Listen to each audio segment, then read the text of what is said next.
Hello everyone. तो भाई कैसे हैं सभी लोग। आई होप आप बहुत ही अच्छे होंगे, स्वस्थ होंगे और सुरक्षित होंगे। तो भाई मेरा नाम है Amit Kumar. I again welcome you on MIT physics YouTube channel.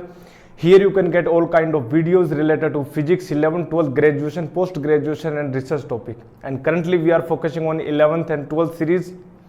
और आज हम पढ़ाएंगे आपको 12th क्लास का अपना नेक्स्ट लेक्चर। प्रीवियस लेक्चर में हमने आपको कैपेसिटेंस के बारे में बहुत कुछ बता दिया था और आज हमारा लेक्चर होगा फाइनल लेक्चर। ठीक है, उसके बाद में आज इस लेक्चर में हम कंप्लीट डिस्कशन करेंगे कैपेसिटेंस के बारे में। एंड तक हम कंप्लीट कर देंगे इस लेक्चर को, इस अपने पास चैप्टर को। जो अपना चैप्टर चल रहा था वो था कैपेसिटेंस संधारित्र जिसको बोलते हैं। ठीक है, तो प्रीवियस लेक्चर में हमने बहुत कुछ टर्म्स उसको बता दी थी कि कैसे इलेक्ट्रिक ससेप्टेबिलिटी होती है, कैसे हम डाइलेक्ट्रिक कांस्टेंट डिफाइन करते हैं डाइलेक्ट्रिक मटेरियल्स के लिए। और साथ साथ हमने आपको बताया था पोलराइजेशन, या हम ऐसे बोलें कि पोलराइजेशन डेंसिटी। ठीक है, वो बताया था हमने। उसी सीरीज में हम आपको आज कुछ टर्म्स और हैं। ठीक है, जैसे अपने पास डाइलेक्ट्रिक स्ट्रेंथ नाम से अपने पास टॉपिक आता, वो हम बताएंगे आपको। डाइलेक्ट्रिक स्ट्रेंथ के बाद में हम आपको बताएंगे कुछ जब हम किसी डाइलेक्ट्रिक मटेरियल को किसी पैरेलल प्लेट कैपेसिटर के इनसाइड हम पुट कर देते हैं तो उनकी कैपेसिटेंस में क्या चेंज आता है, बढ़ती है, घटती है, सेम रहती है, जो भी है वो हम सारा डिस्कशन में लेंगे। तो चलिए स्टार्ट करते हैं, देर नहीं करते। ठीक है, नोटबुक निकालिए और स्टार्ट करते हैं। लेक्चर को नोट डाउन करना स्टार्ट कीजिए। ठीक है, बाकी आप आशा करता हूँ आप स्वस्थ होंगे। और चलिए स्टार्ट करते हैं। ठीक है ना, एक सेकेंड मार्कर लेने दीजिए मुझे। ओके, ठीक है, तो चलिए स्टार्ट करते हैं। अपना जो नेक्स्ट टर्म थी जो अपने पास हो गया था प्रीवियस लेक्चर में, उससे आगे की अपने पास एक टर्मिनल जो अपने पास फिजिकल क्वांटिटी है, जो टर्म्स है, ठीक है, वो अपने पास होगी आज अपने पास डाइलेक्ट्रिक स्ट्रेंथ। ठीक है, that is dielectric strength. Dielectric strength ये अपने पास आज का टॉपिक होगा पहला। ठीक है, तो कल हमने आपको बताया था कि किसी भी डाइलेक्ट्रिक स्लैब को, ठीक है, जब किसी भी डाइलेक्ट्रिक स्लैब को जब आप किसी एक्सटर्नल इलेक्ट्रिक फील्ड में रखते हो तो उसके अंदर एक पोलराइजेशन का फिनोमेना होता है। ठीक है, उसके अंदर जो इलेक्ट्रिक फील्ड है वो रिड्यूस्ड हो जाता है। जो एक्सटर्नल इलेक्ट्रिक फील्ड था ई नोट, उससे क्या हो जाओ, घट जाता है। ठीक है, वापस से रिविजन करें तो हमने बोला था कि मान लीजिए आपके पास एक एक्सटर्नल आपने इलेक्ट्रिक फील्ड लगाया। ठीक है, आपने एक्सटर्नल इलेक्ट्रिक फील्ड लगाया जिसको हमने बोला था ई नोट वेक्टर, आपने एक्सटर्नल इलेक्ट्रिक फील्ड लगाया और इसके अंदर आपने एक स्लैब रखी जिसको हम बोलते हैं डाइलेक्ट्रिक स्लैब। ठीक है, डाइलेक्ट्रिक मेटल की स्लैब रखी तो उसके अंदर जो इलेक्ट्रिक फील्ड आता था वो उसको हमने बोला ई नोट माइनस ई इंड्यूस्ड। ये अपने पास इसकी वैल्यू होती है, वेक्टर के टर्म्स में हम लिखें तो ई नोट वेक्टर प्लस ई अपने पास इंड्यूस हो जाता है। दोनों की डायरेक्शन अपोजिट है, ई नोट वेक्टर किस तरफ है, इंड्यूस है वो इस तरफ हो जाता है। तो रिजल्टेंट जो इलेक्ट्रिक फील्ड आता है वो अपने पास in direction of external electric field, but that will be reduced. We can say E naught upon K बोल दो, या डाइलेक्ट्रिक कांस्टेंट को एप्सिलॉन आर से भी रिप्रेजेंट करते हैं। ठीक है, या के बोल देते हैं, बात एक ही है, के लिख दो या एप्सिलॉन आर। ठीक है, तो ये हमने बताया था। तो कल हमने डाइलेक्ट्रिक स्ट्रेंथ अपने पास डाइलेक्ट्रिक कांस्टेंट की डेफिनेशन हमने देख ली। फिर हमने बताया पोलराइजेशन डेंसिटी के बारे में, यानी पी वेक्टर के लिए हमने बोला कि dipole moment per unit volume. ठीक है, ये हमने बताया। जो अपने पास आया था सरफेस चार्ज डेंसिटी के इक्वल। ठीक है, सिग्मा पी एन के पाया था। फिर हमने इलेक्ट्रिक ससेप्टेबिलिटी की बात की, इलेक्ट्रिक ससेप्टेबिलिटी की बात की। और फिर हमने बताया था कि जो पोलराइजेशन जो होता है वो डायरेक्टली प्रोपोर्शनल होता है अपने पास जो नेट इलेक्ट्रिक फील्ड प्रेजेंट है डाइलेक्ट्रिक मटेरियल के अंदर, उसके डायरेक्टली प्रोपोर्शनल होता है, यानी पी वेक्टर प्रोपोर्शनल टू अपने पास जो नेट इलेक्ट्रिक फील्ड है। ठीक है, ई वेक्टर ये वाला। और फिर हमने बताया था जब प्रोपोर्शनलिटी कांस्टेंट हटाते हो तो अपने पास आता है एप्सिलॉन नॉट काई ई इंटू ई वेक्टर। ये एप्सिलॉन नॉट तो अपने पास डायमेंशनल फॉर्मूला को जो है वो मैनेज करने के लिए काम में आता है, इक्वल करने के लिए। ठीक है, और ये वाला जो काई ई होता है, ठीक है, काई जिसको बोलते हैं वो होती है इलेक्ट्रिक ससेप्टेबिलिटी, कितना ससेप्टेबल है वो मटेरियल कोई भी मटेरियल अपने पास जो डाइलेक्ट्रिक मटेरियल होता है, ठीक है, आप जब भी उसके अंदर इलेक्ट्रिक फील्ड को बढ़ाते हो तो क्या होता है, पोलराइजेशन बढ़ता जाता है। तो कितना बढ़ेगा, जितना आपने मान लीजिए 1 वोल्ट पर मीटर वोल्ट इलेक्ट्रिक फील्ड बढ़ाया, तो उसका जो पोलराइजेशन है वो कितना बढ़ा, वो बताता है काई ई के द्वारा। इलेक्ट्रिक ससेप्टेबिलिटी मतलब वो कितना प्रवृत्त है या कितना ससेप्टेबल है, वो जो मटेरियल है डाइलेक्ट्रिक मटेरियल कितना ससेप्टेबल है किसके लिए, पोलराइजेशन के लिए। जब आप उसके अंदर इलेक्ट्रिक फील्ड को इंक्रीज करते हो तो वो अपने पास होती है, मतलब उसकी प्रवृत्ति कितनी है, इलेक्ट्रिक विद्युत प्रवृत्ति जिसको बोलते हैं, इलेक्ट्रिक प्रवृत्ति कितनी है, ससेप्टेबिलिटी सॉरी, ठीक है। तो ये हमने बताया। उसी सीरीज में हम आज बताएंगे डाइलेक्ट्रिक स्ट्रेंथ क्या होता है, ठीक है। तो डाइलेक्ट्रिक स्ट्रेंथ के बारे में हम आपको बताएं। चलिए देखिए, जब भी हम वापस से रिपीट करें, जब भी किसी डाइलेक्ट्रिक स्लेब को किसी एक्सटर्नल इलेक्ट्रिक फील्ड में रखोगे, होगा क्या, वापस से देख लेते हैं। मान लीजिए अपने पास क्या है, एक्सटर्नल इलेक्ट्रिक फील्ड आपने अप्लाई किया, ठीक है, आपने एक्सटर्नल इलेक्ट्रिक फील्ड अप्लाई किया और ये आपने स्लेब रख दी, ठीक है। ये क्या है, डाइलेक्ट्रिक मटेरियल है, ये है डाइलेक्ट्रिक स्लेब, ठीक है। और डाइलेक्ट्रिक मटेरियल जैसा कि हमने प्रीवियस लेक्चर्स में आपको बताया, 2 टाइप के होते हैं, पोलर डाइलेक्ट्रिक और नॉन पोलर डाइलेक्ट्रिक, ठीक है। तो मान लीजिए यहां पर जो वो नॉन पोलर डाइलेक्ट्रिक है, नॉन पोलर डाइलेक्ट्रिक है। नॉन पोलर डाइलेक्ट्रिक की खासियत ये होती है कि उस डाइलेक्ट्रिक मटेरियल के जो मॉलिक्यूल्स होते हैं उनके जो पॉजिटिव और नेगेटिव चार्ज सेंटर है वो एक ही पॉइंट के ऊपर एग्जिस्ट करते हैं, संपाती हैं तो होते हैं, को एग्जिस्ट होते हैं। तो इनका जो नेट जो डायपोल मोमेंट होता है वो कितना होता है, 0 होता है। लेकिन जैसे ही आप एक्सटर्नल इलेक्ट्रिक फील्ड अप्लाई करोगे तो जो इनके नेगेटिव जो चार्जेस हैं, जो नेगेटिव चार्ज सेंटर है या जो इलेक्ट्रॉन्स बोल सकते हो, वो मोलिक्यूल्स के क्या हो जाते हैं, वो थोड़े डिस्प्लेस हो जाते हैं, इस प्रकार से थोड़ा सा सेपरेट होकर किसी एक फाइनाइट डिस्टेंस के ऊपर आ जाते हैं, किसी एक फाइनाइट डिस्टेंस के ऊपर आ जाते हैं, कुछ इस प्रकार से, ठीक है, कुछ इस प्रकार से अपने पास फाइनाइट डिस्टेंस के ऊपर आ जाते हैं। Minus plus minus plus minus plus, ये हो गया देखो अपने पास minus plus minus plus minus plus minus plus and minus, ठीक है।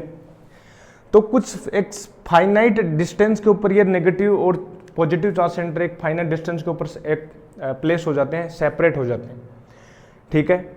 बिल्कुल सही बात है। क्यों हुई है, अलग क्यों हुई है, क्योंकि इनके अंदर जो है अपने पास फोर्स लगा। नेगेटिव चार्ज सेंटर को कौन खींच रहा है, इलेक्ट्रिक फील्ड। इलेक्ट्रिक फील्ड कितना फोर्स लगाता है भाई, इलेक्ट्रिक फील्ड लगाता है, फॉर्मूला और जो फोर्स लगाता है वो होता है माइनस ई वेक्टर इलेक्ट्रॉन्स के ऊपर, ठीक है।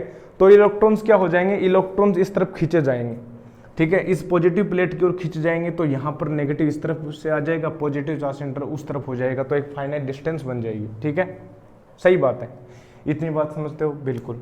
अब देखो इसके अंदर कितना इलेक्ट्रिक फील्ड था, इसके अंदर जो इलेक्ट्रिक फील्ड था ई था अपने पास, ई नोट माइनस ई इंड्यूस था, ठीक है।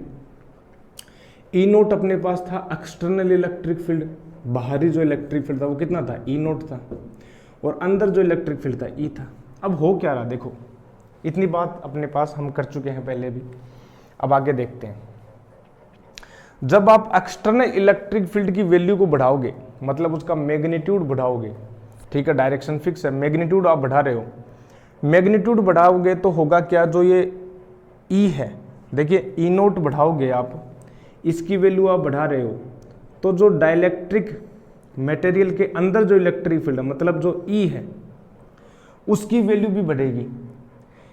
इंड्यूस्ड जो अपने पास इलेक्ट्रिक फील्ड है वो फिक्स रहेगा, क्योंकि इंड्यूस्ड जो इलेक्ट्रिक फील्ड है वो किसके कारण आ रहा है, इंड्यूस्ड इलेक्ट्रिक फील्ड आ रहा है सिग्मा पी के कारण, ठीक है। जो चार्जेज हैं सिग्मा पी कितना होगा, क्यू पी अपॉन ए, तो चार्जेस तो फिक्स हैं, सिग्मा पी पॉजिटिव और नेगेटिव ये तो फिक्स हैं, बट होगा क्या, जब आप एक्सटर्नल इलेक्ट्रिक फील्ड बढ़ाओगे ई नोट, तो ई की वैल्यू बढ़ेगी। क्यों बढ़ेगी ई की वैल्यू, क्योंकि इलेक्ट्रिक फील्ड जो है, देखिए यहाँ पर हम इक्वेशन में हम कंपैरिजन कर सकते हैं, ई नोट बढ़ेगा तो ऑब्वियसली बात है ई की वैल्यू भी बढ़ेगी, और ई की वैल्यू आप बढ़ाओगे तो होगा क्या, जो ये नेगेटिव चार्जेस के ऊपर जो फोर्स लग रहा था वो भी बढ़ जाएगा, किस प्रकार से, ये वाला फोर्स रहा, जब ई बढ़ेगा तो ये फोर्स भी बढ़ जाएगा, इंक्रीज हो जाएगा, ठीक है। तो होगा क्या, अब होगा क्या है, ये जो इलेक्ट्रॉन्स जो हैं मॉलिक्यूल्स के अंदर, उनके ऊपर फोर्स ज़्यादा लगने लग जाएगा, ठीक है। तो वो ज़्यादा है, ज़्यादा फोर्स लगेगा तो इन प्लेट्स के ऊपर ये ज़्यादा अट्रैक्ट होंगे, ठीक है। और मान लीजिए हमने एक लिमिट क्रॉस कर दी, इलेक्ट्रिक फील्ड की वैल्यू इतनी बढ़ा दी, बहुत ज़्यादा अमाउंट कर दी हमने इलेक्ट्रिक फील्ड की, एक्सटर्नल इलेक्ट्रिक फील्ड की नोट की, और उसकी अमाउंट हमने इतनी ज़्यादा कर दी तो इलेक्ट्रिक फील्ड जो है इन साइड में डाइलेक्ट्रिक मटेरियल के वो भी बहुत ज़्यादा हो जाएगा, और वो जो फील्ड ज़्यादा हो गया उसके कारण जो फोर्स इतना लगने लग गया कि अब ये जो इलेक्ट्रॉन्स है वो मॉलिक्यूल्स से बाहर आ गए, electrons come out from the molecules, ये इलेक्ट्रॉन जो बाहर आने लग गए इस मटेरियल के अंदर, जो अपने पास जो जालक है, जो क्रिस्टल है, उसके अंदर जो है अपने पास उस क्रिस्टल में मूव करने लगे फ्रीली। कैसे मूव करने लगे, वो मूव करने लगे फ्रीली, तो वो इलेक्ट्रॉन जो वो टूट करके यहां आने लगे अंदर, इस प्रकार से, ठीक है, इस प्रकार से अंदर आने लग गए, सही बात है। तो जैसे हमने इतना इलेक्ट्रिक फील्ड लगा दिया जिससे जो इलेक्ट्रॉन्स हैं, ठीक है, जो सेपरेट हो रहे थे, किसके कारण सेपरेट हो रहे थे, ये सेपरेट हो रहे थे क्योंकि फोर्स लग रहा था, F E equal to minus E force लग रहा था इन मॉलिक्यूल्स के ऊपर। तो नेगेटिव चार्जेस, नेगेटिव जो चार्जेस है, जो इलेक्ट्रॉन्स वो बाहर आ रहे थे, लेकिन हमने इतना इलेक्ट्रिक फील्ड लगा दिया कि वो बाहर आ गए, क्रिस्टल के अंदर घूमने लगे, फ्रीली हो गए, ठीक है। इतनी बात सही है, इतनी बात समझ में आती है, ठीक है। तो अब होगा क्या, ये जो इलेक्ट्रॉन्स हैं अब जो है वो कंडक्टिविटी में जो है, मतलब इलेक्ट्रिक करंट को जो है वो कंडक्ट करवाने में ये हेल्प करेंगे। अब जो है ये इंसुलेटर न रहकर अब ये कंडक्टर बन गया, ठीक है। तो अब जो है वो ये कंडक्टर की तरह बिहेव करने लग गया, तो कंडक्टर की तरह बिहेव करने के बाद होगा क्या, ये अपनी जो प्रॉपर्टी थी पोलराइजेशन की उसको खो देगा, और पोलराइजेशन की प्रॉपर्टी को खो देगा तो जो अपने पास जो इनकी जो प्रॉपर्टीज थी, जो इंसुलेटिंग प्रॉपर्टी थी, जो पोलराइजेशन की प्रॉपर्टी जो शो कर रहा था जो डाइलेक्ट्रिक मटेरियल, वो प्योरली खो देगा। क्यों, क्योंकि अब वो कंडक्टर बन गया, तो इसमें तो कोई मतलब ही नहीं रहा, भाई तो कंडक्टर बन गया, तो कंडक्टर और जो अपने पास डाइलेक्ट्रिक मटेरियल था उसमें कोई अंतर ही नहीं रहा। तो ये जो अपने पास जो प्रॉपर्टी है ये आती है डाइलेक्ट्रिक स्ट्रेंथ ही। अब यहां से डाइलेक्ट्रिक स्ट्रेंथ क्या है, डाइलेक्ट्रिक स्ट्रेंथ हम ये बोलेंगे कि वो maximum electric field inside the dielectric material, जहां तक जो डाइलेक्ट्रिक मटेरियल है वो अपनी इंसुलेटिंग प्रॉपर्टीज को, अपनी डाइलेक्ट्रिक बिहेवियर को मेंटेन करके रखता है। मतलब ये कि आपने इलेक्ट्रिक फील्ड बढ़ा रहे हो, आप ई नोट को मतलब ई को बढ़ा रहे हो, तो ई की वो मैक्सिमम वैल्यू जहां तक इसका ब्रेकडाउन न हो, जहां तक ये इलेक्ट्रॉन्स बाहर ना आए, ठीक है, वो जो मैक्सिमम वैल्यू इलेक्ट्रिक फील्ड की वो उस डाइलेक्ट्रिक मटेरियल का डाइलेक्ट्रिक स्ट्रेंथ होती है। मतलब कितनी पावर है उस डाइलेक्ट्रिक स्लैब में या डाइलेक्ट्रिक मटेरियल में कि वो कितना इलेक्ट्रिक फील्ड को सहन कर सकता है, कितना इलेक्ट्रिक फील्ड को वो फेस कर सकता है, ठीक है। जबकि उसकी जो प्रॉपर्टीज हैं, जो इंसुलेटिंग प्रॉपर्टीज है, जो पोलराइजेशन की प्रॉपर्टीज है, या जो डाइलेक्ट्रिक की प्रॉपर्टीज है, वो खो न दे, लॉस्ट न कर दे, ठीक है। It does not lose its dielectric properties, polarization. तो वो जो वैल्यू है उसको हम बोलते हैं डाइलेक्ट्रिक स्ट्रेंथ। क्या बोलते हैं, डाइलेक्ट्रिक स्ट्रेंथ, ठीक है। ऑब्वियसली बात है कि इसकी जो यूनिट होगी वो क्या होगी, इलेक्ट्रिक फील्ड की, यानी वोल्ट पर मीटर, ठीक है। तो ये हमने देखा, आपको बताया ये वाली जो, ठीक है। अब हम इसको नोट डाउन कर लेते हैं थ्योरी में, ठीक है। चलिए,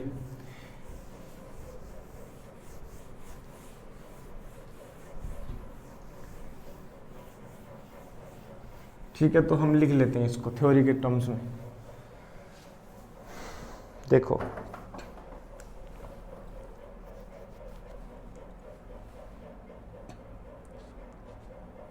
देखिए अपने पास एक सेकंड, हम इसमें इंक इंजेक्ट कर लेते हैं।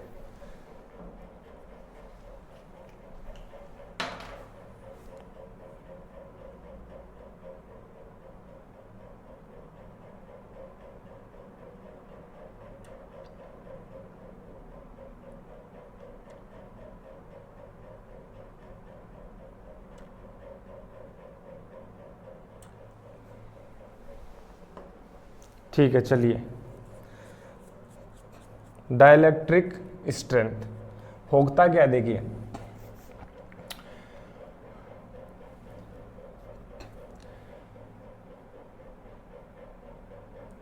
As we no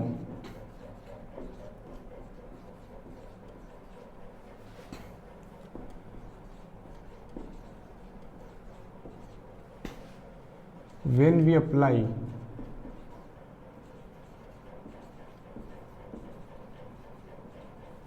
an external field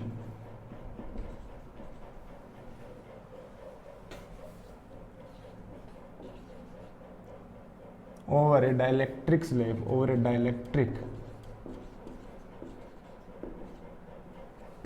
a dielectric material,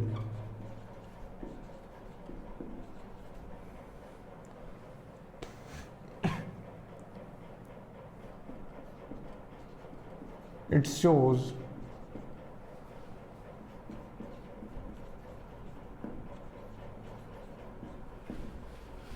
polarization phenomena.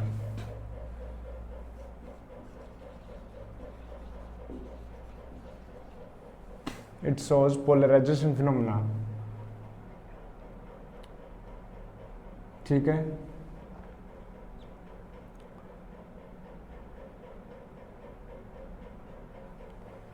Due to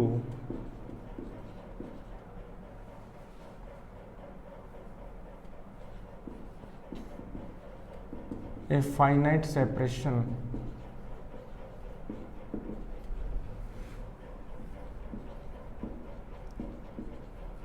between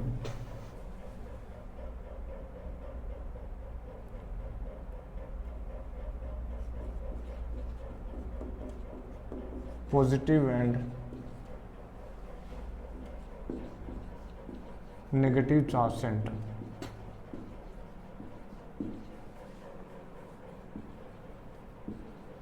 negative charge center, ठीक है।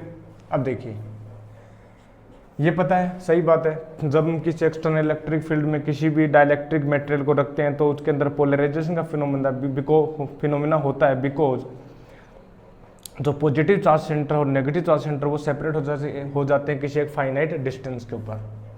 अब देखिए, when we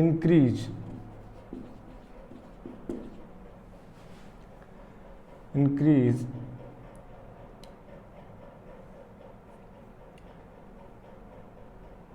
the magnitude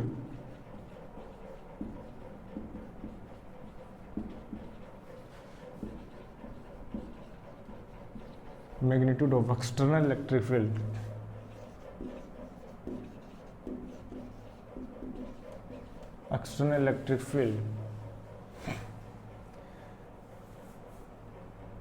there will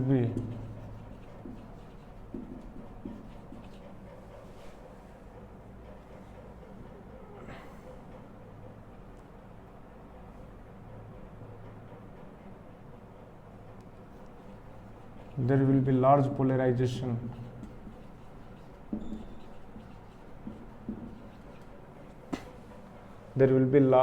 polarization in the dielectric material,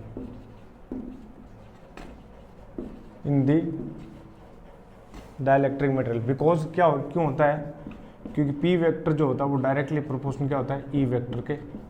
सही है, ठीक है। अब देखिए आगे देखो, but if we further increase, if we keep on increasing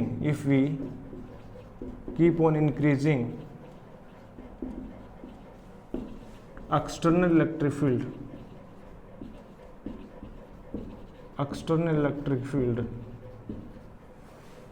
further, if you keep on external electric field further,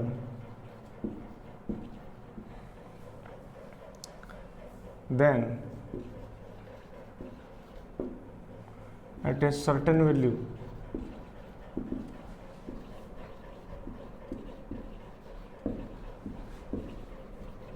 external electric field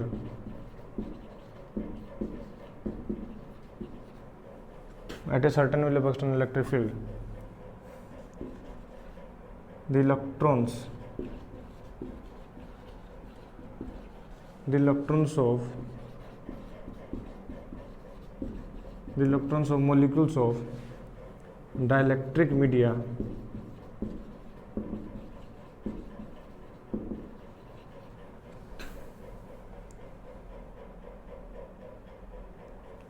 come outside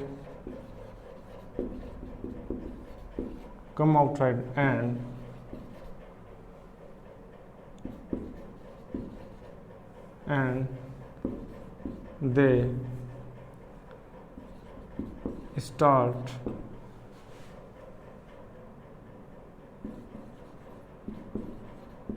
contribution in conduction of electric current.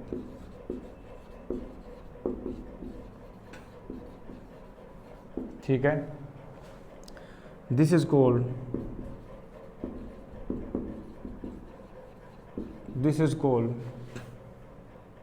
dielectric breakdown.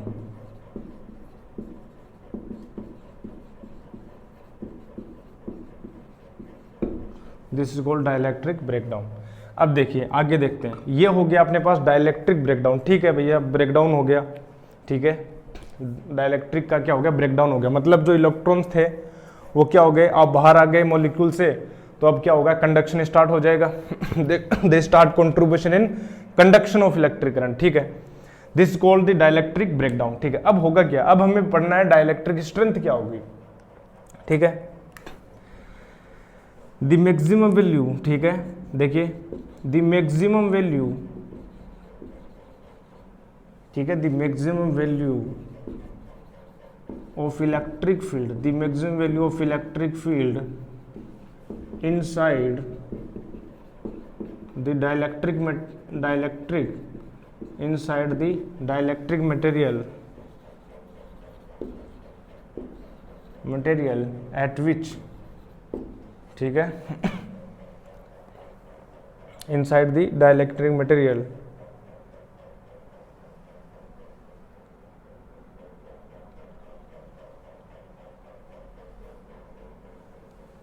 ठीक है, at which the material maintains its dielectric properties,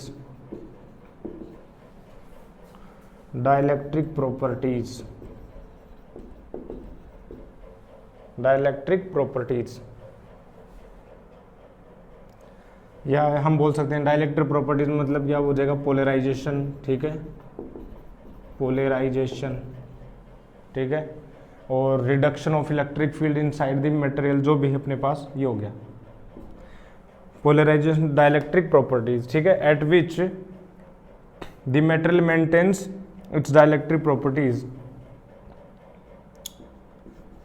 called the dielectric strength.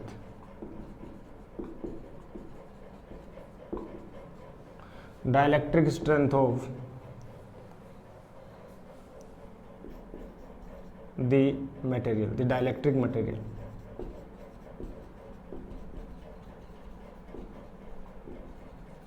ठीक है, ये अपने पास आया man जो अपने पास जो प्रॉपर्टीज है वो ये आएगी, ये डेफिनेशन अपने पास जो मैन है। ठीक है, ये तो बैकग्राउंड था, एक सेकंड मुझे चेक करने दीजिए, वीडियो ठीक है चल रहा है। तो देखिए ये तो अपने पास बैकग्राउंड था। ठीक है, मैन तो ये the maximum value of electric field inside the dielectric material at which the material maintains, ठीक है, the material maintains its dielectric properties, that is polarization, या हम बोले जो भी डाइलेक्ट्रिक की प्रॉपर्टीज होती हैं, ठीक है, वहां तक वो मेंटेन रख सके, called the dielectric strength of the dielectric material. ये अपने पास होता है डाइलेक्ट्रिक स्ट्रेंथ। ठीक है, डाइलेक्ट्रिक स्ट्रेंथ। तो ये अपने पास एक प्रॉपर्टी है इसकी। ठीक है, डाइलेक्ट्रिक स्ट्रेंथ, सही बात है। अब मैं बोलूं कि डाइलेक्ट्रिक स्ट्रेंथ की यूनिट क्या होगी, देखिए डाइलेक्ट्रिक स्ट्रेंथ क्या होती है, maximum value of electric field, जहां तक वो क्या कर सके, मेंटेन रख सके डाइलेक्ट्रिक की प्रॉपर्टीज को। तो यूनिट की बात करें, क्या होगी यूनिट, वोल्ट पर मीटर, ऑब्वियसली बात है।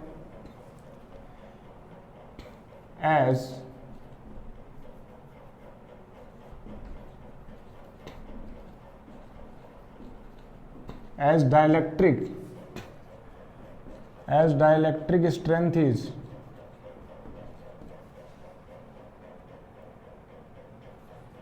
value of maximum electric field, value of maximum electric field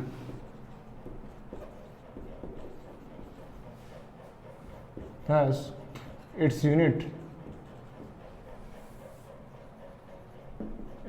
will be volt per meter, volt meter inverse, ठीक है। या जनरली हम यदि प्रैक्टिकल यूनिट की बात करें, ठीक है, प्रैक्टिकल यूनिट की बात करें, प्रैक्टिकल यूनिट की बात करें तो किलो वोल्ट पर मीटर होता है, ठीक है। ये अपने पास आती है डाइलेक्ट्रिक स्ट्रेंथ, ठीक है। छोटी सी कॉन्सेप्ट थी जो जिसको बताना था, ठीक है। अब इस डाइलेक्ट्रिक स्ट्रेंथ की वो क्या होता है, मैक्सिमम वैल्यू होता है। उस मैक्सिमम वैल्यू से यदि आपने इलेक्ट्रिक फील्ड को बढ़ा दिया, ठीक है, उस मैक्सिमम वैल्यू से आपने ज्यादा यदि इलेक्ट्रिक फील्ड अप्लाई कर दिया तो वो अब डाइलेक्ट्रिक मटेरियल नहीं रहेगा, वो लूज कर देगा अपनी डाइलेक्ट्रिक प्रॉपर्टीज को, अब वो बन जाएगा कंडक्टर, ठीक है। हम आगे भी लिख सकते हैं for the higher value of dielectric strength the dielectric material behaves as a conductor, ठीक है। लिख लो, चाहे यहीं पर लिख लेते हैं, that is for higher values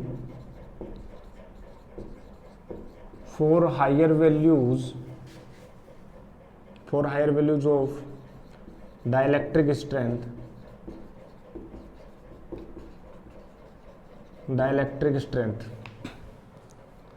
for higher values of dielectric strength, ठीक है।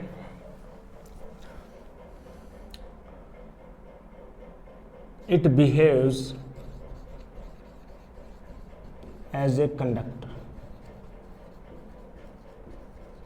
सही बात है, ठीक है जी, बहुत बढ़िया। यहां तक अपने पास ये हो गया कंप्लीट टॉपिक। अब हम फर्दर स्टार्ट करेंगे एक, ठीक है। जब हम किसी डाइलेक्ट्रिक मटेरियल, देखिए यूजेज क्या है भैया, यूज क्या है, आपने यूज तो बताया नहीं सर। जैसा कि हम पहले कर चुके हैं कैपेसिटेंस वगैरह इनके बारे में, ठीक है। आज अभी वो एप्लीकेशंस के बारे में और भी चर्चा कर लेंगे, तो नेक्स्ट हेडिंग लिखेंगे, पहले इसको नोट करेंगे जल्दी से, ठीक है। फिर हम बताते हैं आपको एक नया टॉपिक। यहां तक ये कंप्लीट हुआ, ठीक है, ठीक है, नोट कर लेना स्क्रीन को पॉज करके।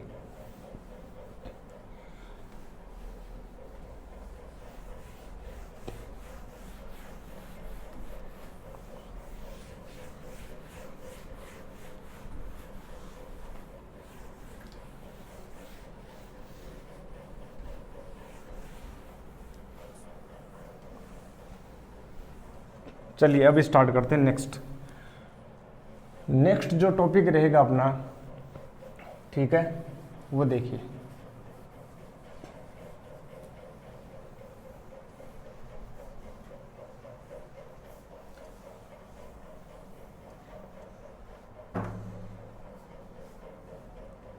देखिए नया टॉपिक डालेंगे, हेडिंग डालेंगे,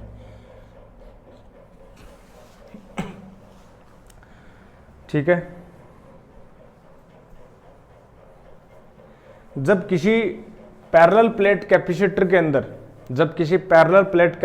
के अंदर आपने किसी डाइलेक्ट्रिक स्लैब को रख दिया, तो अब उसकी कैपेसिटेंस के ऊपर क्या फर्क पड़ेगा, बढ़ेगी घटेगी, वो हम देखेंगे, ठीक है।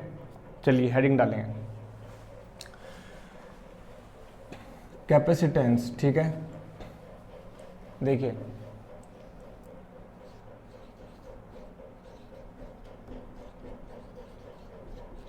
Capacitance of parallel plate capacitor,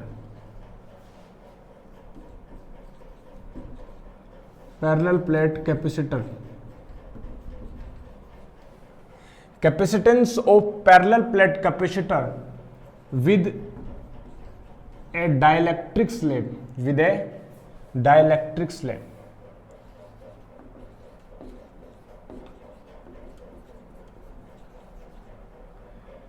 ये देखिए अपने पास टॉपिक की हेडिंग रहेगी नेक्स्ट टॉपिक की, ठीक है। चलिए इसको डिस्कस करते हैं। तो हेडिंग क्या है अपने पास, आपने देख ली, अब देखते हैं। चलिए, जब किसी पैरेलल प्लेट कैपेसिटर के अंदर आप किसी डाइलेक्ट्रिक स्लैब को रख देते हो, ठीक है, डाइलेक्ट्रिक स्लैब को रख देते हो, तो अब उसकी कैपेसिटेंस में क्या फर्क पड़ेगा, बढ़ेगी या घटेगी। तो देखिए, मान लेते हैं अपने पास ये एक पैरेलल प्लेट कैपेसिटर है अपने पास, ठीक है, ये अपने पास एक पैरेलल प्लेट कैपेसिटर है, समझ रहे हो, ठीक है जी, समझ गए, बहुत बढ़िया। इन प्लेट्स का जो एरिया है वो क्या है, कैपिटल ए, ठीक है, और डिस्टेंस इनके बीच की कितनी है, डी है, ठीक है। एरिया कितना है, प्लेट्स एरिया जो है अपने पास लिख लेते हैं, चलिए, ठीक है। प्लेट्स एरिया जो अपने पास कितना है, कैपिटल ए है। डिस्टेंस, सेपरेशन जो इनके बीच में, जो सेपरेशन है प्लेट्स के बीच में, सेपरेशन है वो कितना है, वो है अपने पास डी, ठीक है। चार्ज कितना है, चार्ज कितना है भाई, चार्ज हमने पास बोल दिया, ये हो गया प्लस क्यू, और यहाँ पर कितना हो जाएगा, माइनस क्यू। और आपने क्या कर दिया, आपने ये कर दिया, इनके बीच में एक स्लेब रख दी भैया, आपने क्या रख दिया, एक स्लेब रख दी इनके बीच में, ये कुछ इस प्रकार से। जब हमने स्लेब रखी तो इनकी, इसकी जो मोटाई है स्लेब की, ठीक है, स्लेब की जो विड्थ है, ठीक है, अच्छा, स्लेब का जो एरिया है, ठीक है, वो कितना है, ए ही है, जो अपने पास जो इसको यदि हम इस डायग्राम में ऐसे बनाएं, ठीक है, कुछ इस प्रकार से, तो इस प्रकार से आप देख सकते हो। देखो इसका डायग्राम यदि हमें इस प्रकार से देखें 3D में, तो कुछ इस प्रकार से आप देख सकते हो इसका,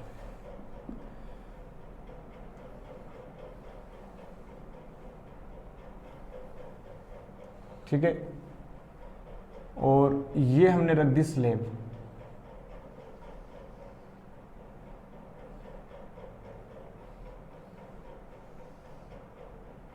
ठीक है, ये हमने रख दी slab.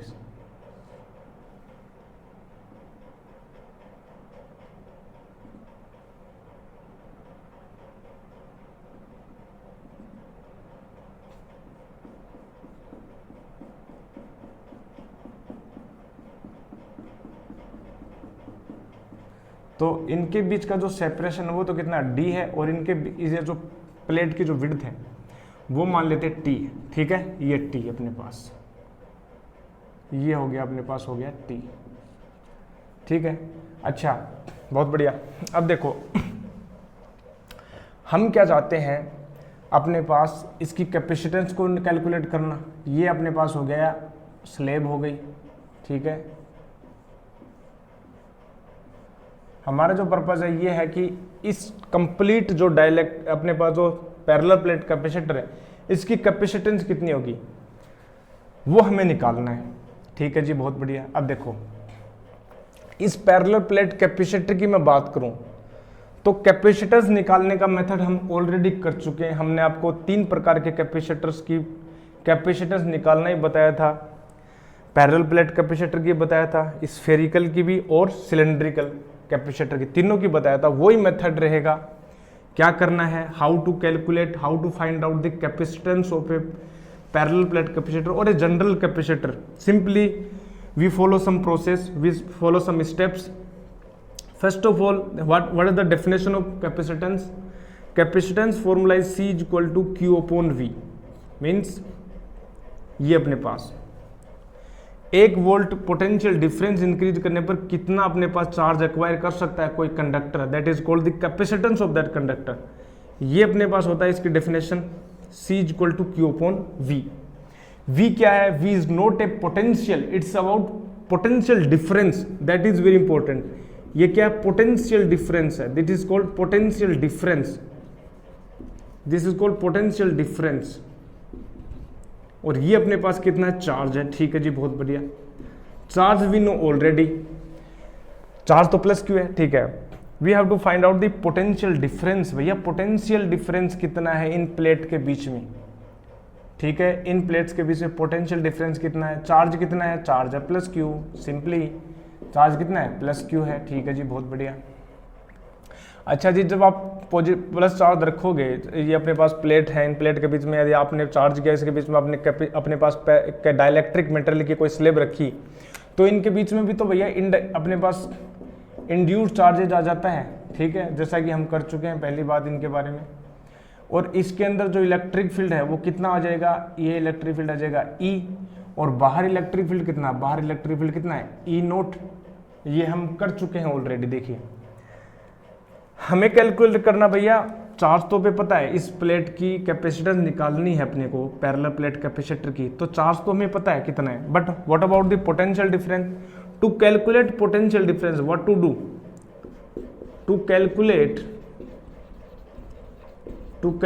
potential difference, to calculate potential difference, what is the process? Simply, don't worry, just simple follow the process. VB minus VA is equal to minus A to B E vector dot dr vector. Simple सी process आपको बता रखी है पहले भी, ठीक है, लगभग 1 लाख टाइम्स आपको बता दिया होगा, ठीक है, क्योंकि इसके ऊपर हमने बहुत सारे न्यूमेरिकल करवाए थे, इसके ऊपर बहुत ज़्यादा अमाउंट में हमने इसके न्यूमेरिकल करवा दिए थे इस फॉर्मूले के ऊपर। तो 2 पॉइंट के बीच में जब भी आपको पोटेंशियल डिफरेंस निकालना है, you need to think about VB minus VA is equal to minus A to B integration A to B E vector dot dr vector. हमें किन के बीच में पोटेंशियल डिफरेंस चाहिए, हमें पोटेंशियल डिफरेंस निकालना है पॉइंट ए, मान लेते हैं ये पॉइंट ए है और यहाँ पॉइंट बी है, इन दोनों प्लेट के बीच में हमें क्या चाहिए, पोटेंशियल डिफरेंस चाहिए। तो हम क्या करेंगे, ए से बी की तरफ चलेंगे, चलो भाई यहाँ से यहाँ तक चलते हैं, ठीक है, यहाँ से यहाँ तक चलते हैं, सिंपली हम चलेंगे, ठीक है, चलोगे क्या मेरे साथ आप, बिल्कुल, तो चलो भाई आ जाएंगे सभी के सभी। क्या करना है, VB minus VA is equal to minus A to B, और ये फॉर्मूला होगा अपने पास E vector dot dr vector, ठीक है, या VB minus VA is equal to minus, अब देखिए A से B की तरफ जब जा रहे हो तो ये जो फॉर्मूला है इंटीग्रेशन में जो इलेक्ट्रिक फील्ड है, ठीक है, ये इलेक्ट्रिक फील्ड यहां पर देखिए इस रीजन में अलग है। देखो इस रीजन की बात करें, वैक्यूम की बात करें, वैक्यूम में कितना इलेक्ट्रिक फील्ड है, वैक्यूम में जो इलेक्ट्रिक फील्ड है वो कितना है, और इस मटेरियल के अंदर कितना इलेक्ट्रिक फील्ड है, क्या वो अलग अलग है क्या, बिल्कुल जी अलग अलग है, क्योंकि प्लेट के अंदर इलेक्ट्रिक फील्ड अलग अलग होगा। इस स्लैब के अंदर जो इलेक्ट्रिक फील्ड होगा वो E है, और E की जो वैल्यू अपने पास कितनी आई थी, E नोट बाई के आई थी। के क्या है, डाइलेक्ट्रिक कांस्टेंट, और वैक्यूम में कितना है इलेक्ट्रिक फील्ड, वैक्यूम में है E नोट। हम पहले कर चुके हैं इसके बारे में, अभी भी तो बातें की थी भाई, भूल गए क्या, हमने बात की थी E इज इक्वल टू होता है E note minus E induced, और उसको हमने लिखा था E नोट अपॉन के। डाइलेक्ट्रिक अपने पास कांस्टेंट की चर्चा की थी, उसमें आपको बताया था ये बात, ठीक है, सही बात है, ठीक है। अब देखो इंटीग्रेशन में इलेक्ट्रिक फील्ड जो है जब भी 2 भागों में स्प्लिट हो रहा हो और वैल्यू जो अलग अलग हैं, तो इस फॉर्मूले इंटीग्रेशन की एक प्रॉपर्टी होती है, इंटीग्रेशन को आपको अलग अलग सोल्व करना होता है, लिमिट जो है अलग अलग करनी होती है। तो हम क्या करेंगे, एक तो वो पार्ट ले लेंगे जो वैक्यूम में है, एक तो हम बात कर लेंगे वैक्यूम की, कि वो इलेक्ट्रिक फील्ड जो वैक्यूम में है, और वैक्यूम में इलेक्ट्रिक फील्ड कितना है, तो हम वो जो इलेक्ट्रिक फील्ड है E नोट वेक्टर है डॉट dr वेक्टर है। एक हम चर्चा कर लेंगे किसमें, स्लेब की बात कर लेंगे, मटेरियल के अंदर, वहां पर जो इलेक्ट्रिक फील्ड है वो कितना है अपने पास, वो है E vector dot dr vector, ठीक है। तो देखिए माइनस इस तरफ लेके आते हैं, तो यहाँ पर हो गया VA minus VB is equal to minus. Vacuum की बात करें तो देखिए वैक्यूम में E नोट कितना है, E नोट अपने देखो ये यूनिफॉर्म इलेक्ट्रिक फील्ड ले रखा है, ये इलेक्ट्रिक फील्ड कौन सा इलेक्ट्रिक फील्ड है, ये क्या है, यूनिफॉर्म इलेक्ट्रिक फील्ड है। और यूनिफॉर्म इलेक्ट्रिक फील्ड क्या होता है, जिसका मैग्नीट्यूड भी कांस्टेंट रहे और डायरेक्शन भी कांस्टेंट रहे। तो मैग्नीट्यूड भी कांस्टेंट है, डायरेक्शन भी कांस्टेंट है, और एंगल जो है अपना जो डिस्प्लेसमेंट इस डायरेक्शन हो रहा है तो एंगल 0 डिग्री है, तो ई नोट डी आर अपने पास कितना हो जाए, कोस 0 1 हो जाए। ई नोट क्या कॉन्स्टेंट है, और डी आर कौन सा एरिया है, वो है कौन सी डिस्टेंस है वैक्यूम में, वैक्यूम में कितना पाथ चला। देखो ये डिस्टेंस जो स्लेब की वो टी है, टोटल कितना डी है। यदि डी में से टी को घटा दे तो वो डिस्टेंस आ जाएगी जो वैक्यूम में चली गई है। तो कितनी चली गई है, डी माइनस टी चली गई है। प्लस इसकी बात करें तो इसमें कितना है, ई नोट अपॉन के है, और कितनी डिस्टेंस चली गई है, डिस्टेंस चली गई है टी। ये अपने पास आ जाता है पोटेंशियल डिफरेंस। यहां पर देखिए ये वी हायर पोटेंशियल क्या है, ये पॉजिटिव वाला। तो पोटेंशियल डिफरेंस यहां पर अपने पास आया, कितना आया, ये अपने पास आया, ठीक है, नेगेटिव तो हो गया था ना, इस तरफ आ गया था, कितना आया, E naught into D minus T plus T by K. ये अपने पास आया पोटेंशियल डिफरेंस। तो कैपेसिटेंस कितनी है, C equal to Q upon V. V कितना है, वी अपने पास है, ठीक है, वी अपने पास कितना आया, E naught into D minus T plus T into E naught upon K. E note को अपन बाहर ले लेंगे, ऊपर ले जाएंगे, ठीक है। तो क्यू अपॉन ई नोट, यदि आप ई नोट की वैल्यू आप रखोगे तो ई नोट कितना होगा, ई नोट सिंपली होगा, ठीक है, सिग्मा अपॉन अपसाइल नोट, सिग्मा हो जाएगा क्यू अपॉन ए अपसाइल नोट, ठीक है। तो ठीक है, ई नोट की वैल्यू आप रखोगे क्यू अपॉन ए अपसाइल नोट, तो ए अपसाइल नोट बाहर आ गया, और ये हो जाएगा D minus T plus T by के। तो क्यू से क्यू कैंसिल आउट हो गया, सी की जो वैल्यू आ गई, ठीक है, जो कैपेसिटेंस की वैल्यू आ गई, ये जो अपने पास जो कैपेसिटेंस की वैल्यू आ गई, ठीक है,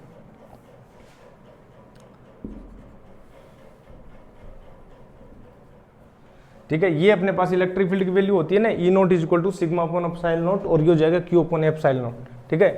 तो इसको हम साइड में रख देते हैं। जैसे कि हम जानते हैं कि ई नोट जो होता है वो होता है सिग्मा अपॉन एप्सिलॉन नोट, और ये हो जाएगा Q upon A epsilon naught, जी ठीक है। तो यहाँ पर देखिए कैपेसिटेंस की कितनी वैल्यू आई, कैपेसिटेंस जो आया वो आया ए epsilon naught upon D minus T plus T upon के। This is the capacitance formula when you put a slab of width T inside a parallel plate capacitor of separation, of which plates are separated at a d distance. That is called the capacitance formula, A epsilon naught upon D minus T plus T by K. Suppose if I put the dielectric slab of width equal to the separation of the dielectric slabs, then what happens of the dielectric अपने पास, ठीक है। यदि मैं put करूं कि अपने पास जो dielectric slab की जो विड्थ है वो उतनी ही अपने पास विड्थ है जितनी अपने पास सेपरेटेड है जो अपने पास जो कैपेसिटर की जो प्लेट्स हैं। मतलब मैं ये बोलूँ इफ़ जो टी जो है वो डी के इक्वल हो जाए, मतलब ये जो विड्थ जो है स्लेब की इक्वल हो जाए the separation between the plates of dielectric और plates of parallel plate capacitor.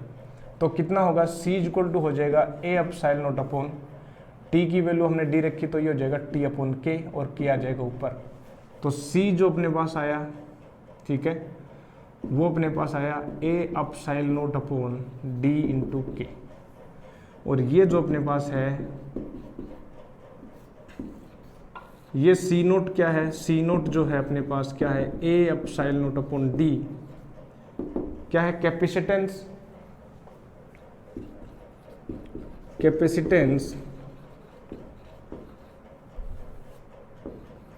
of parallel plate capacitor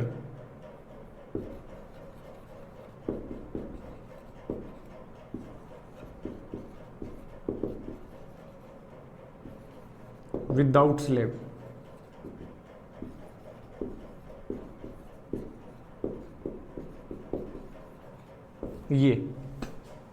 ये अपने पास होता है, देखो ठीक है, ए एप्सिलॉन नोट अपॉन डी हो गया।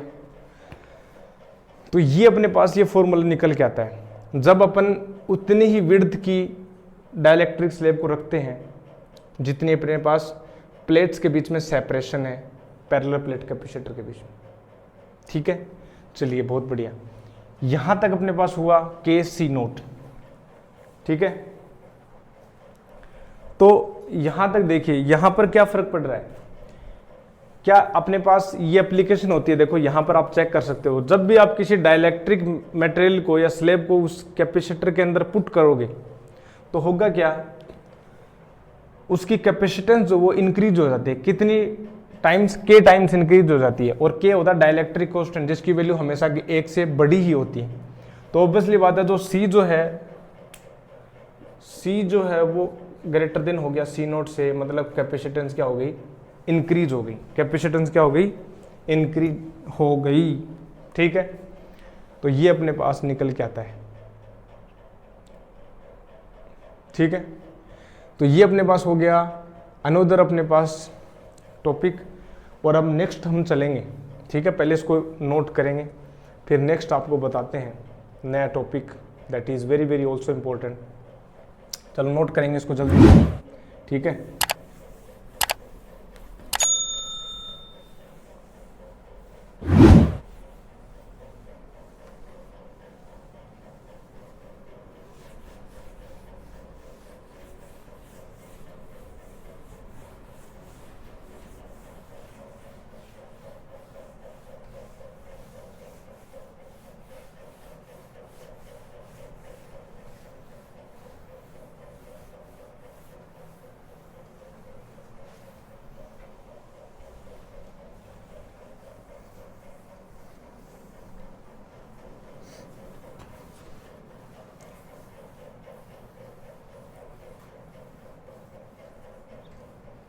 आज फिनिश ही कर देते हैं इसको, चैप्टर को, बहुत दिन हो गए, आज इसको फिनिश ही करके चलते हैं। नेक्स्ट हेडिंग डालेंगे टॉपिक की,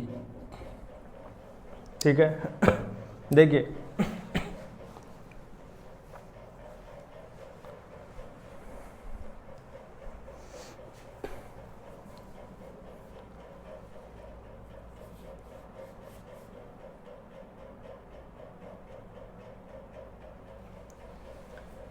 लिखेंगे heading,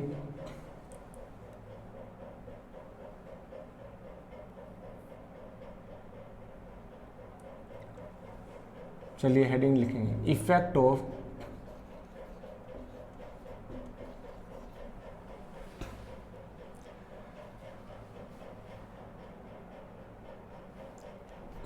of placing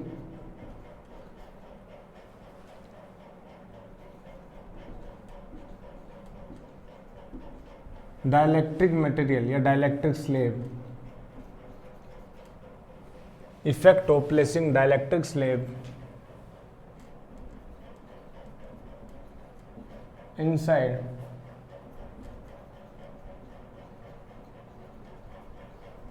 the parallel plate capacitor।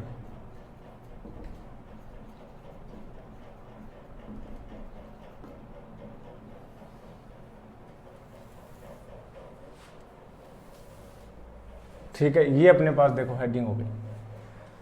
मतलब क्या है, जब किसी कैपेसिटर के अंदर, पैरेलल प्लेट कैपेसिटर के अंदर आप जब डाइलेक्ट्रिक स्लेब को रखोगे तो क्या इफेक्ट होता है। सर अभी भी तो टॉपिक करवाया आपने, ठीक है, वो टॉपिक ठीक है, वो भी करवाया है, ठीक है, वो सही है। वो ओनली हमने केवल कैपेसिटेंस के बारे में बताया कि कैपेसिटेंस में क्या फर्क पड़ता है, ठीक है।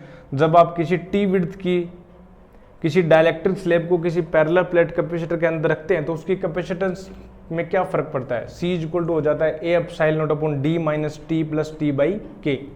ठीक है, अब मैं और चर्चा करना चाहता हूं कि चार्ज पर क्या फर्क पड़ता है, पोटेंशियल डिफरेंस के ऊपर क्या फर्क पड़ता है, ठीक है, उसकी जो अपने पास जो पोटेंशियल स्टोर्ड पोटेंशियल एनर्जी जो है, इलेक्ट्रिक पोटेंशियल एनर्जी, उसके ऊपर क्या फर्क पड़ता है, वो भी हम चर्चा करने जा रहे हैं। अब पैरेलल प्लेट कैपेसिटर जो क्वेश्चन में आपको दो तरीके के आ सकते हैं, या तो उस पैरेलल प्लेट कैपेसिटर को ऑलरेडी किसी बैटरी से रिमूव कर रखा हो, या जो है वो बैटरी से अटैच्ड हो सकता है। मतलब ये पहला यदि हम चर्चा करेंगे वो करेंगे जब बैटरी रिमूव्ड हो, जब बैटरी डिस्कनेक्टेड हो,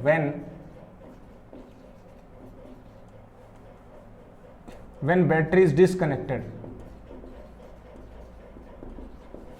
when battery is disconnected, मान लीजिए बैटरी को हटा रखा है, बैटरी को हटा रखा, मतलब क्या है, मतलब ये है कि मान लीजिए ये कैपेसिटर है, ठीक है, पैरेलल प्लेट कैपेसिटर की चर्चा कर रहे हैं, तो पैरेलल प्लेट कैपेसिटर है, और इसकी जो अपने पास जो कैपेसिटेंस है, ये चार्ज है, मान लीजिए चार्ज जो अपने पास क्या है, क्यू नोट है, ये तो क्या है, इसका चार्ज हो गया। चलिए लिख लेते हैं सभी एस्पेक्ट्स को। देखिए ये जो हो गया चार्ज हो गया, चार्ज तो कितना है, क्यू नोट है, ठीक है। फिर बात करें इलेक्ट्रिक फील्ड की, बात कर लेते हैं। इलेक्ट्रिक फील्ड हम मान लेते हैं कि ये कितना है, ई नोट है। फिर हम बात कर लेते हैं पोटेंशियल डिफरेंस की।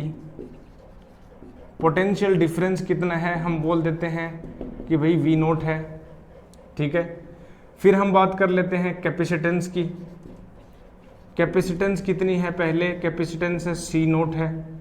पोटेंशियल एनर्जी कितनी है, स्टोर्ड पोटेंशियल एनर्जी जो है, पोटेंशियल एनर्जी कितनी है, वो है मान लीजिए यू नोट है, ठीक है। ये हो गया वी नोट, देखिए ये वी नोट है, ठीक है। ये कब है, बिफोर प्लेसिंग डाइलेक्ट्रिक मटेरियल, ठीक है। ये कब है, ये अपने पास है बिफोर प्लेसिंग या putting, before placing dielectric slab. But होगा क्या, ये हो गया प्लस क्यू माइनस क्यू। जब हम डाइलेक्ट्रिक स्लेब को हम इसके अंदर रख देते हैं, ठीक है, मान लेते हैं इसकी डाइलेक्ट्रिक स्लेब को आपने इसके अंदर रख दिया, मान लीजिए इसके अंदर आपने डाइलेक्ट्रिक स्लेब को रख दिया, भाई यहां पर हमने डाइलेक्ट्रिक स्लेब को रख दिया, और कितनी विड्थ की है डाइलेक्ट्रिक स्लेब, टोटल विड्थ की है, जितनी विड्थ इस प्लेटों की है कैपेसिटर की, उतनी ही विड्थ की हमने क्या रख दी, डाइलेक्ट्रिक स्लेब रख दी, मतलब डी विड्थ की रख दी।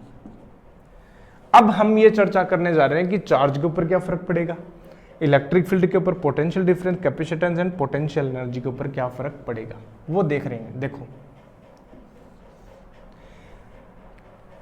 देखो आपने क्या किया कर रखा है, बैटरी को हटा रखा है, ठीक है, बैटरी इज डिसकनेक्टेड, और आपने क्या किया, बाहर से आपने एक प्लेट को ला करके रख दिया, ठीक है जी, बहुत बढ़िया, प्लेट को ला कर रख दिया, और अपने पास जो चार्ज है वो क्यू है। पहले देखो चार्ज लाने का काम कौन करता है इन प्लेटों के ऊपर, प्लेटों के ऊपर चार्ज लाने का जो काम है वो करता है बैटरी। बैटरी क्या करती है, बैटरी के जो पॉजिटिव टर्मिनल होता है वो इसके अंदर, प्लेट के अंदर जो इलेक्ट्रॉन्स हैं उनको रिमूव कर लेते, अपनी तरफ खींच लेती है, अट्रैक्ट कर लेती है, उससे क्या आ जाता है, पॉजिटिव चार्ज आ जाता है, और उस पॉजिटिव के इंडक्शन के कारण क्या आ जाता है, नेगेटिव चार्ज आता है इक्वल अमाउंट में, ठीक है। ये होता है, हम कर चुके हैं पहले भी, चार्जिंग ऑफ कैपेसिटर, ठीक है, ये हम कर चुके हैं।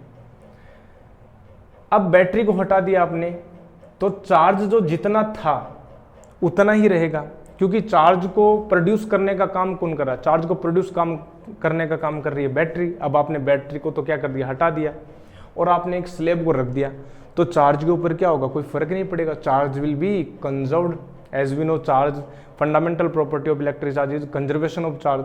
तो बाहर से कोई, तो कोई चार्ज बाहर से आया, न बाहर से गया। हाँ ये बात मैं बोल सकता हूं कि आपने जब ये बात आई एग्री कि जब आप किसी इस अपने पास ये जो स्लेब है, इस स्लेब को जब आप इस प्लेट के अंदर रखोगे तो ये जरूर होगा कि यहाँ पर जब प्लस क्यू था, पहले प्लस माइनस क्यू था, तो इस प्लेट के अंदर जो है, जरूर सही बात है, ये इसके अंदर जो है इलेक्ट्रिक फील्ड जनरेट हो जाएगा। ये बात तो सही है, ये बात तो सही है कि यहाँ पर जो चार्ज आएगा वो हो जाएगा माइनस का क्यू पी, पोलराइजेशन के कारण प्लस क्यू पी, और इसके अंदर जो इलेक्ट्रिक फील्ड हो जाएगा, ठीक है, ये अपने पास, ठीक है। तो बाहर पर था कितना, ई नोट था पहले, प्लस से माइनस कितना हो गया, इंड्यूस्ड हो गया, और फिर नेट जो आया वो ई आ गया। ये बात तो सही है, चार्ज सेम रहेगा, बट चार्ज तो पहले प्लेट के ऊपर जितना था अभी भी क्या उतना ही है। ये जरूर बोल सकता हूँ कि इस जो डाइलेक्ट्रिक जो स्लेब है उसके अंदर चार्ज आएगा क्यूपी, बट मुझे जो चार्ज देखना है, वो देखना है इस प्लेट के ऊपर। तो चार्ज जो है, charge will be same, charge will be क्या होगा, सेम होगा, as battery is disconnected, as battery is disconnected. तो चार्ज तो पहले जो था वो भी बाद में भी क्या रहेगा, वो ही रहेगा, ठीक है, चार्ज तो वो रहेगा। बट एक बात मैं बोल सकता हूं आपके लिए, जो अब इलेक्ट्रिक फील्ड होगा ना स्लेब के बीच में, वो इलेक्ट्रिक फील्ड कितना हो जाएगा, वो इलेक्ट्रिक फील्ड रिड्यूस हो जाएगा। क्यों? क्योंकि पहले जो स्लेब में जो इलेक्ट्रिक फील्ड था वो था ई नोट, और अब उन प्लेट के बीच में आपने स्लेब रख दी उतनी विड्थ की जितना सेपरेशन है प्लेट के बीच में, तो अब जो इलेक्ट्रिक फील्ड है वो घट जाएगा, और वो इलेक्ट्रिक फील्ड घटकर कितना हो जाता है, हम पहले से चर्चा कर चुके हैं। इलेक्ट्रिक फील्ड की हम चर्चा पहले ही कर चुके हैं। कितना हो जाता है इलेक्ट्रिक फील्ड, इलेक्ट्रिक फील्ड कितना हो जाता है हम पहले ही चर्चा कर चुके हैं कि जो इलेक्ट्रिक फील्ड ई हो जाएगा वो हो जाएगा ई नोट अपॉन के। सही बात है, ये हम कर चुके हैं पहले, ठीक है, ठीक है। अब पोटेंशियल डिफरेंस भी हो जाएगा अपने पास आराम से। पोटेंशियल डिफरेंस कितना हो जाएगा, पोटेंशियल डिफरेंस कितना होगा, V जो होता है वो होता है E इंटू डी, ऑब्वियसली बात है। पोटेंशियल डिफरेंस कितना, इलेक्ट्रिक E इंटू डी, ये फॉर्मूला पहले भी हम चर्चा कर चुके हैं। तो V जो हो जाएगा E कितना है, E नोट अपॉन के इंटू डी, तो इसको हम लिख सकते हैं V इज इक्वल टू, ठीक है, V नोट अपॉन के। पोटेंशियल डिफरेंस भी क्या हो जाएगा, रिड्यूस हो जाएगा, इलेक्ट्रिक फील्ड भी क्या हो गया, रिड्यूस्ड हो गया। नाउ आगे क्या चर्चा करें, कैपेसिटेंस की चर्चा कर लेते हैं, ठीक है जी। अजी कैपेसिटेंस भी देख लेते हैं। देखिए कैपेसिटेंस के ऊपर कोई प्रभाव नहीं, अपने पास जो है कैपेसिटेंस कितना हो जाएगा, हम अभी हमने चेक किया था कि जो Q इज इक्वल टू क्या होता है, CV, Q is equal to कितना होता है, CV, तो C इज इक्वल टू कितना, Q अपॉन V, Q तो सेम ही है, V कितना हो गया, V नोट अपॉन K, तो C इज इक्वल टू कितना हो जाएगा, KC नोट। और ये हम पहले भी चर्चा कर चुके हैं, अभी हाल ही में क्या है कि जब भी किसी पैरेलल प्लेट कैपेसिटर के अंदर किसी डाइलेक्ट्रिक स्लेब को रखते हो तो उसकी जो कैपेसिटेंस है वो K टाइम्स जो कैपेसिटेंस थी वैक्यूम में उसके इक्वल हो जाती है, ठीक है जी, बहुत बढ़िया, KC नोट हो जाती है, ठीक है, ये कैपेसिटेंस हो गई, ठीक है। अच्छा पोटेंशियल एनर्जी की बात कर लेते हैं। पोटेंशियल एनर्जी की बात करें तो देखिए पोटेंशियल एनर्जी की बात करें तो पोटेंशियल एनर्जी का फॉर्मूला हमने कर चुके हैं। पोटेंशियल एनर्जी का फॉर्मूला कितना होता है, U होता है हाफ CV स्क्वायर, तो U कितना हो जाएगा, हाफ C कितना है, KC नोट, V कितना है, V नोट बाई के यानी V naught upon K square, तो ये U जो हो जाएगा वो हो जाएगा U नोट अपॉन K। तो पोटेंशियल एनर्जी क्या हो जाएगी, घट जाएगी, सही बात है। ये अपने पास आता है जब किसी बैटरी को रिमूव करते हुए आप किसी डाइलेक्ट्रिक स्लेब को रखते हो। But what happens when we do not remove, we do not disconnect, we do not connect the battery, और we can say battery is already connected, battery is connected. अब क्या होगा situation, when battery remains in connection और battery is connected, तो होगा क्या, मान लेते हैं कि यहाँ पर जो आपने बैटरी कनेक्ट कर रखी है इस पर, ठीक है, मान लेते हैं कि भैया आपने जो है वो बैटरी कनेक्ट कर रखी है ये कुछ इस प्रकार से भैया,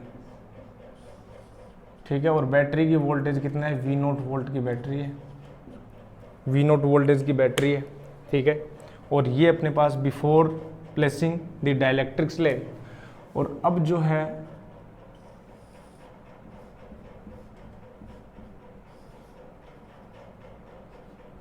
V नोट वोल्ट की बैटरी, ठीक है।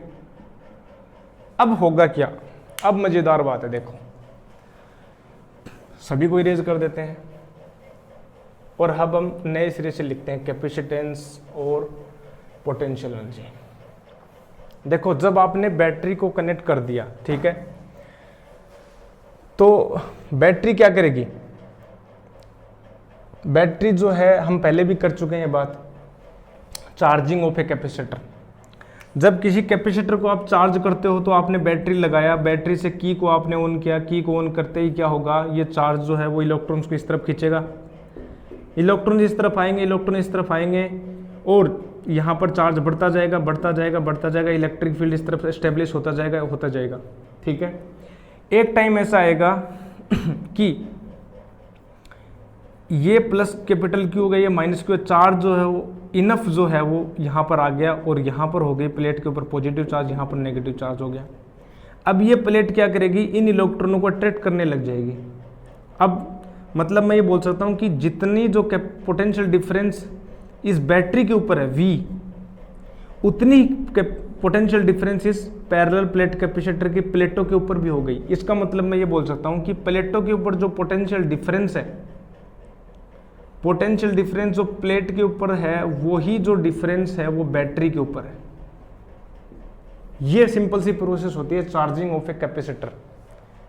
हमने इसके ऊपर सेपरेट लेक्चर बनाया भी था, अभी देख सकते हो, चेकआउट कर सकते हो आप कि चार्जिंग ऑफ ए कैपेसिटर किस प्रकार से प्रोसेस कंप्लीट होती है। ठीक है, तो कॉन्सेप्ट ये है कि जब आप पैरेलल प्लेट कैपेसिटर को बैटरी से कनेक्ट करते हैं तो बैटरी क्या करती है, अपना जो वोल्टेज है इक्वल अमाउंट में उनकी प्लेटों के बीच में स्टेब्लिश कर देती है। मतलब जितना पोटेंशियल डिफरेंस बैटरी के ऊपर है ना, उतना ही पोटेंशियल डिफरेंस इस प्लेट के ऊपर भी आ जाएगा। तो पोटेंशियल डिफरेंस V नोट जो होगा वो कितना है, वो बैटरी के पोटेंशियल के इक्वल हो जाएगा, पोटेंशियल ऑफ ए बैटरी। ये प्रोसेस आपको ध्यान रखनी है। तो मैं क्या ये बोल सकता हूं कि सिंपल बिना किसी चेकआउट किए हुए मैं पोटेंशियल डिफरेंस में लिख सकता हूं क्या, कि पोटेंशियल डिफरेंस जो होगा वो V नोट ही होगा। क्यों? क्योंकि ये बैटरी के पोटेंशियल के इक्वल है। इक्विलिब्रियम में बैटरी के पास बहुत सारी पावर है। बैटरी क्या करेगी, अल्टीमेटली जब आप इसके अंदर चाहे स्लेब रखो चाहे ना रखो, अपनी प्लेट के ऊपर जो जितना भी पोटेंशियल डिफरेंस लेके आना वो बैटरी ऑटोमेटिक ले आएगी, अपने आप को एडजस्ट कर लेगी। क्या कर लेगी, माहौल बनाए रखेगी। ठीक है। हालांकि यहां पर चार्ज वेरी कर सकता है, देखते हैं चार्ज क्या फर्क पड़ेगा, पोटेंशियल डिफरेंस कितना होगा वो हम देखेंगे।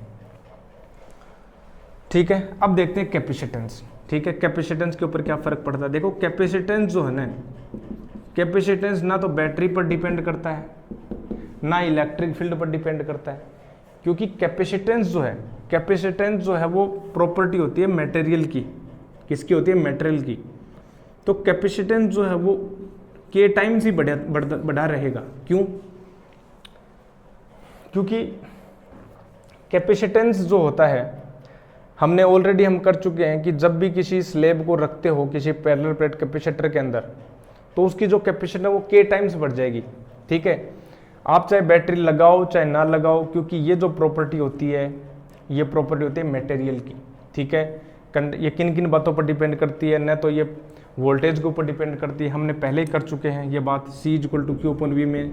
ये ना तो चार्ज के ऊपर डिपेंड करती है, ना ये पोटेंशियल डिफरेंस पर डिपेंड करती है। ठीक है, ये क्या होती है, प्योरली कंडक्टर की प्रॉपर्टीज होती है।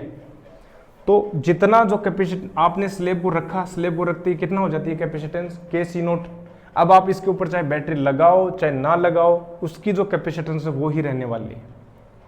ठीक है, वो ही रहने वाली।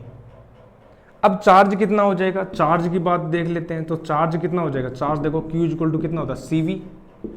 तो Q जो है C कितना है, KC0 हो गया, और पोटेंशियल कितना V नोट। तो चार्ज कितना हो जाएगा, K times of Q note. K times बढ़ जाएगा, क्या हो जाएगा, K टाइम्स बढ़ जाएगा। इलेक्ट्रिक फील्ड की चर्चा कर लेते हैं। इलेक्ट्रिक फील्ड कितना हो जाएगा, देखो इलेक्ट्रिक फील्ड की बात कर लेते हैं। इलेक्ट्रिक फील्ड की बात कर लेते हैं। ठीक है, इलेक्ट्रिक फील्ड की बात कर लेते हैं। देखो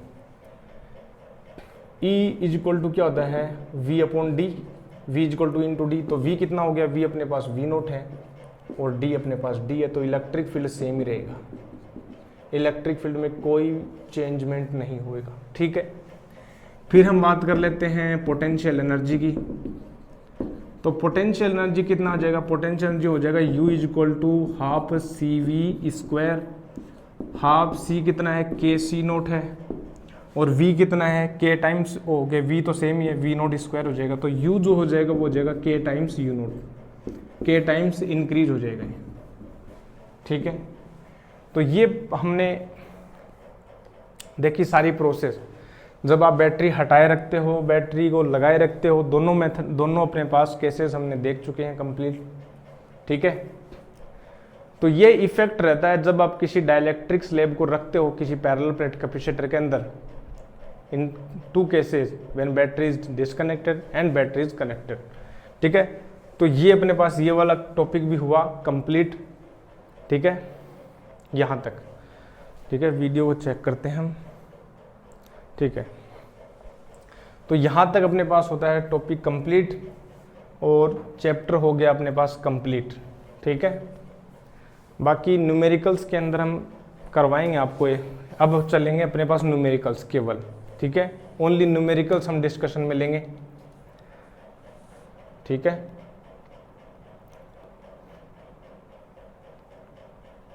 बाकी एक छोटा सा टॉपिक अभी रिमेनिंग है, वो हम नेक्स्ट में करवा देंगे न्यूमेरिकल्स के साथ। ठीक है, इतना ही रखेंगे आज के लिए। अब इसके जो चैप्टर हो चुका अपना कंप्लीट। ठीक है, एक छोटा सा टॉपिक रिमेनिंग है, वो नेक्स्ट लेक्चर में न्यूमेरिकल्स के साथ हम डिस्कशन में ले लेंगे। ठीक है, और फिर अब जो नेक्स्ट लेक्चर आएंगे वो नेक्स्ट लेक्चर होंगे कैपेसिटेंस के ऊपर। जितने भी न्यूमेरिकल्स हैं, चाहे अपने पास 11th के 12th के अपने पास या यूजी पीजी जितने भी हैं। ठीक है, जेई फोकस्ड रहेंगे numericals, JEE advance, JEE mains regarding, और आरबीएससी सीबीएसई बोर्ड रिगार्डिंग अपने पास न्यूमेरिकल्स रहेंगे। ठीक है, तो मिलते हैं आपको बाद में नेक्स्ट न्यू लेक्चर्स में। आपका बहुत बहुत धन्यवाद। आप ऐसे ही अपने पास पढ़ाई करते रहें। मिलते हैं आपको नेक्स्ट लेक्चर में। Thank you very much and keep on studying.